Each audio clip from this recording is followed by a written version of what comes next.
शायर काफी है अगर असर करे মানে সমস্ত বক্তব্য রাখবেন, কিন্তু মূল বিষয় একটাই, কমলাগাঁও সুজালি গ্রাম পঞ্চায়েত আজকে যেভাবে ঐক্যবদ্ধভাবে চপড়া বিধানসভা এবং ইসলামপুর ব্লকের অন্তর্গত হয়ে একটা সংগঠন তৃণমূল কংগ্রেসের সংগঠনের মজবুত ঘাঁটি হিসেবে পরিচিতি লাভ করেছে,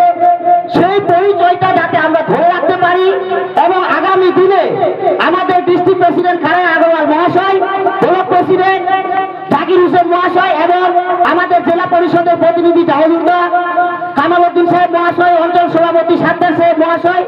অঞ্চলের প্রধান লতিফুল্লাহ থেকে শুরু করে অঞ্চলের কনভেনার জিয়াউল্লাহ থেকে শুরু করে অঞ্চলের যত সকল উচ্চ নেতৃত্ব বর্গ রয়েছে, আমাদের যুব প্রেসিডেন্ট সাহিদা থেকে শুরু করে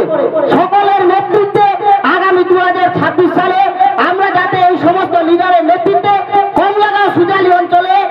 লোকসভা ভোটের মতো আমরা 25,000-এর মধ্যে 23-24,000 ভোট দিয়ে পুরো ওয়েস্ট বেঙ্গলের মধ্যে একটা পরিচয় দিয়ে দিতে পারি যে কমলাগাঁও সুজালি অঞ্চল তৃণমূলের মজবুত ঘাঁটি ছিল, তৃণমূলের মজবুত ঘাঁটি আছে এবং মমতা বন্দ্যোপাধ্যায়ের উন্নয়ন খেয়ে মমতা বন্দ্যোপাধ্যায়ের গান গাই। এই আশা ও আবেদন রেখে আমি আমার বক্তব্য এখানে সীমিত করলাম। বন্দে মাতরম। আপনারা সবাই জিন্দাবাদ, জিন্দাবাদ, জিন্দাবাদ।